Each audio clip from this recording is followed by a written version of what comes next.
Hello, friends. This is John Burness. I am a composer and poetry performer and educator, and I am here to showcase another edition of my History of Poetry lecture series, which I love doing, even though it's quite difficult sometimes. And today we are going to talk all about Brion Gysin, the forgotten muse of William Burroughs, and you will figure out very clearly why I use that subtitle very soon. So before we get started, I'm just going to do a quick overview. So he was born in 1916 and died in 1986. Born in Britain, British-Canadian avant-garde artist who was multidisciplinary. He did painting and writing and sound poetry and even invented electronic devices that were very avant-garde as well. Born in England to Canadian parents, raised in Alberta, and he became known for his experimental calligraphic paintings and his radical literary techniques. Most famously, he co-developed the cut-up technique with William Burroughs, and together with another engineer by the name of Ian Somerville, he invented the Dreamachine, which is a light flashing device that you're supposed to look at only with your eyes closed, and it induces eidetic states of consciousness, whatever that means. So Gysin was a lifelong collaborator and a creative, sparing partner of Burroughs. And most climactically, Burroughs later remarked that Brion Gysin was, quote unquote, the only man I ever respected. Although his name was and still is little known to the broader public, many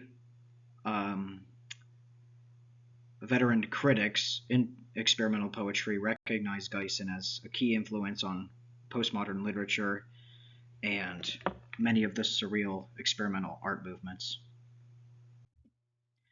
So Gysin's early years set the stage for his cross-cultural outlook.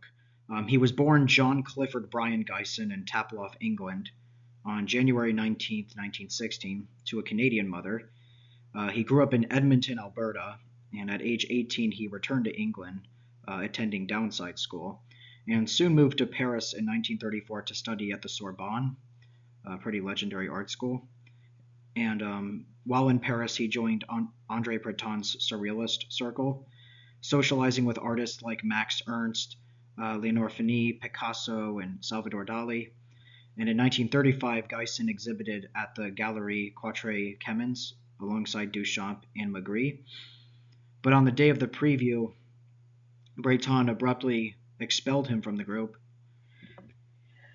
excuse me, for insubordination, for making defamatory remarks about Breton. This early conflict with the Surrealists haunted Gysin's later life, but also seeded his outsider stance. He actually remarked himself that it created a quote-unquote curse to the rest of his career. And during World War II, Gysin served in the U.S. Army. After the war, he returned to creative pursuits. He studied Japanese language and calligraphy for about 18 months. I think he did a full 18-month course, which deeply influenced his later art. And he even published a history of Canadian slavery in 1946. And in 1950, he took a Fulbright fellowship in Spain and then traveled to Morocco.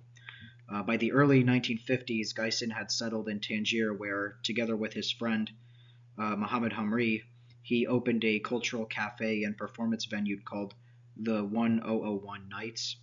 The 1001 Nights featured dancing, acrobats, and notably the master musicians of Jajuka from a nearby village. It was in Tangier between 1953 and 1954 that Gysin met William Burroughs, beginning a very long friendship and collaboration. And the restaurant did not last beyond the 1950s and closed when Gysin lost the lease in 1958.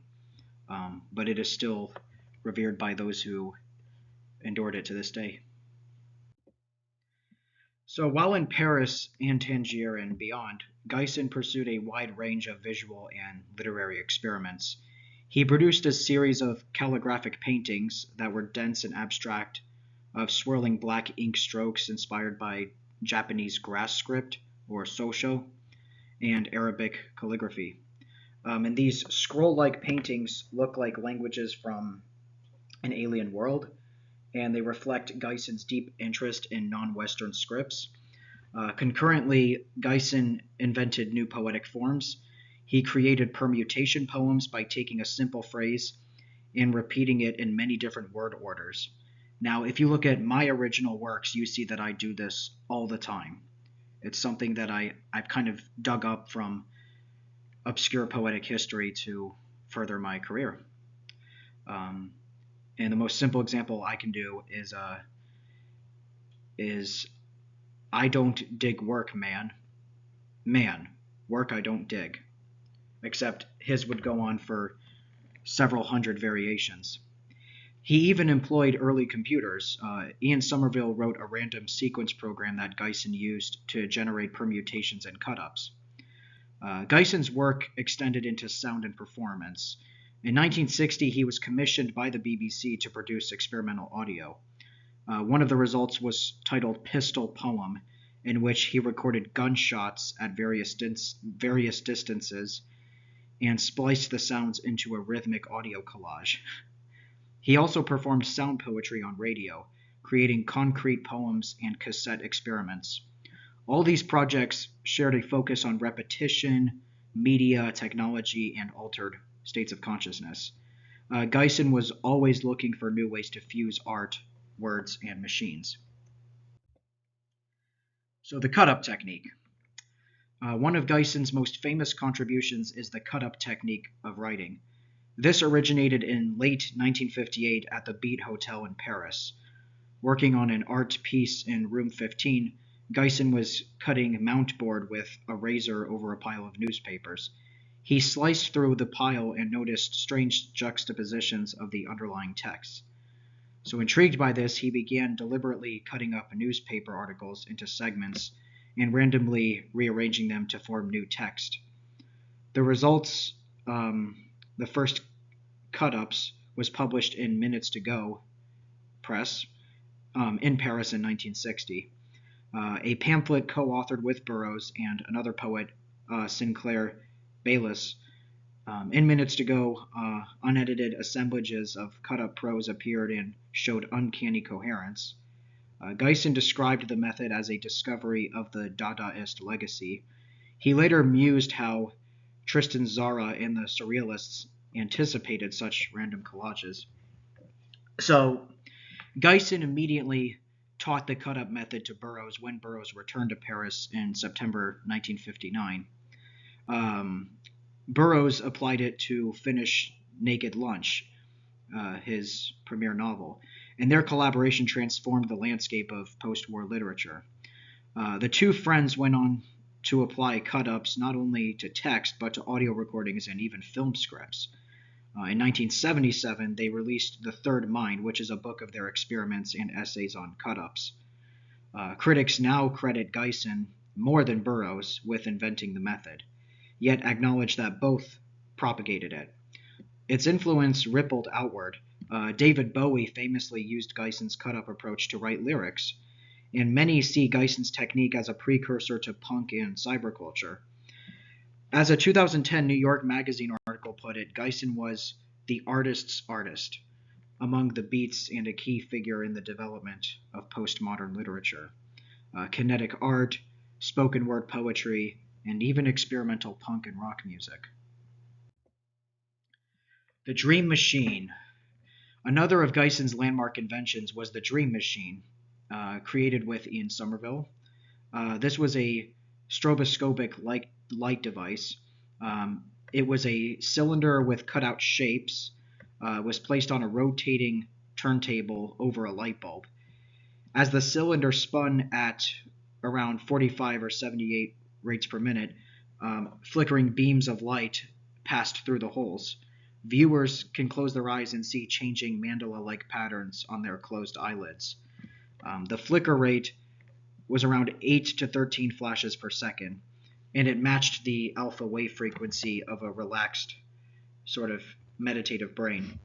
In effect, the Dream Machine was designed to induce an altered, dreamlike state without using drugs. Gysin described it as, quote-unquote, the first art object to be seen with the eyes closed. Quite creative. Gysin had grand ambitions for the Dream Machine. He imagined it replacing television. He wrote that instead of being passive consumers of mass media, people could, quote-unquote, create their own cinematic experiences using the Dream Machine. As a 2025 Observer review noted, Gysin thought big. He hoped the Dream Machine would supplant TV as the go-to entertainment. It did not catch on commercially, of course. Few want to sit with their eyes closed all evening. I don't know many people who do want that. Still, the device reflects Gysin's blending of art and technology and mysticism.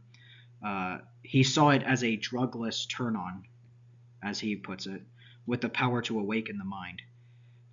In usage, participants reported vibrant visions and a sense of inner travel.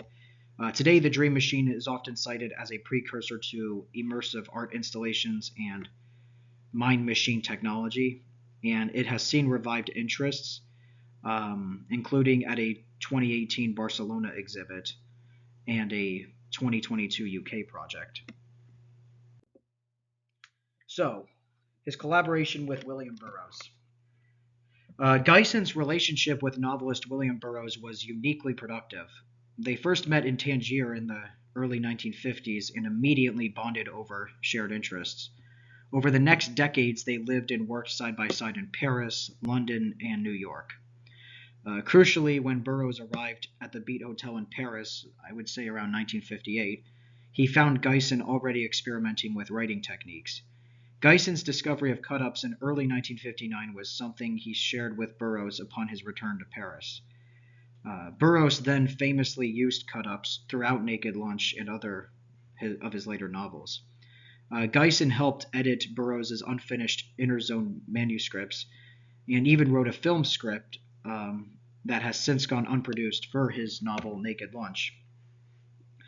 Together, Gysin and Burroughs also conceived the theory of the third mind. They collaborated on a massive manuscript, which was published in 1977, exploring their cut-up techniques, media experiments, and their mystical ideas. Beyond the technical, their friendship had a spiritual edge to it. They both explored altered states through art. For example, Gysin's Dream Machine sessions paralleled Burroughs' audio cut-up experiments and interest in hypnosis, which was another shared interest of theirs. Burroughs always regarded Gysin as an intellectual equal. In a 1997 interview, he reiterated that Gysin was, quote-unquote, the only man I've ever respected. So in sum, Gysin acted as a mentor, sounding board, and sometimes co-author for Burroughs throughout the post-Naked Lunch period, deeply shaping the work of this Beat Generation writer, who is now among the most famous of the Beat Generations, rivaled only really by Kerouac and Ginsberg. So his legacy, here we go. So Brion Gysin himself died in Paris on July 13, 1986, of lung cancer. At the time his passing received scant notice outside avant-garde circles. A New York Times obituary called him a man who, quote-unquote, threw off the sort of ideas that ordinary men doubt. Apt words for a life of bold experimentation. In fact, Gysin spent much of his life in near obscurity, even when he was alive. He was respected by his peers, but little known to the public. As a 2010 New York Magazine profile noted, he was the artist among the beats, and, quote-unquote, almost totally unknown outside the art world until recent retrospectives. In the 21st century, however, Gysin's influence has begun to be acknowledged. Museums and scholars have re-examined his work. For example, Electric Dreams, Art and Technology Before the Internet at Tate Modern, published in 2025, featured Gysin's Dream Machine alongside other mid-century visionaries. And the New Museum's 2010 show, Brion Gysin Dream Machine, reintroduced his calligraphy and poetry to a new audience. Contemporary reviewers emphasized that Gysin's ideas anticipated many later trends. His cut-up and permutation poetry foreshadow remix culture and digital sampling. His Dreamachine foreshadowed immersive media art, and his calligraphic paintings presaged text-based street art and asemic writing. Which, for those that don't know, asemic writing is just writing languages that don't exist on a sheet of paper, basically. There's a little bit more to it, but that's, this isn't really about asemic writing. This is about Gysin, so that's all I can do in one sentence. Notably, many famous artists cite Gysin's impact. David Bowie employed Gysin's cut-up method to write lyrics for songs like Cracked Actor, Diamond Dogs, and he did speak of him in interviews. I think he spoke of him in The Guardian. Industrial and performance artists also paid respects to him. Genesis Briar P. Orridge, who was of the band Throbbing Gristle and Psychic TV, he wrote an entire book about Gysin. His name was Master, in which that's what the book is called, his name was Master, in which P. Orridge describes Bryson as a shamanic mentor who taught creative ways to cut language and culture. Even today, Gysin's Dreamachine continues to inspire installations, including a 2022 UK communal project, and his calligraphic pieces turn up in museums. So to recap, Brion Gysin's legacy is that of a genre system-shattering innovation, and his genius has only belatedly been recognized. So remember, this man was obscure even in his own lifetime. He still had to participate in the army in World War II, and he ran a restaurant in Tangier. He may not have had mass fame, and probably never will. But his experiments in text, sounds, light, imagery, and spirituality planted seeds that still bloom in experimental music, media art, and literature.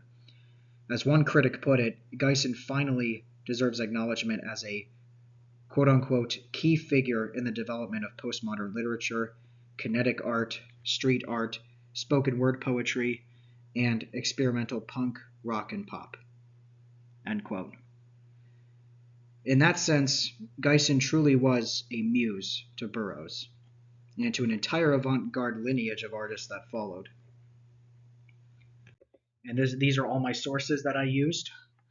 And of course, I talked about other ones that I probably forgot to list. So I really hope you enjoyed this lecture. I hope you learned something. And I hope to see you in the next History of Poetry lecture. And until then, this has been John.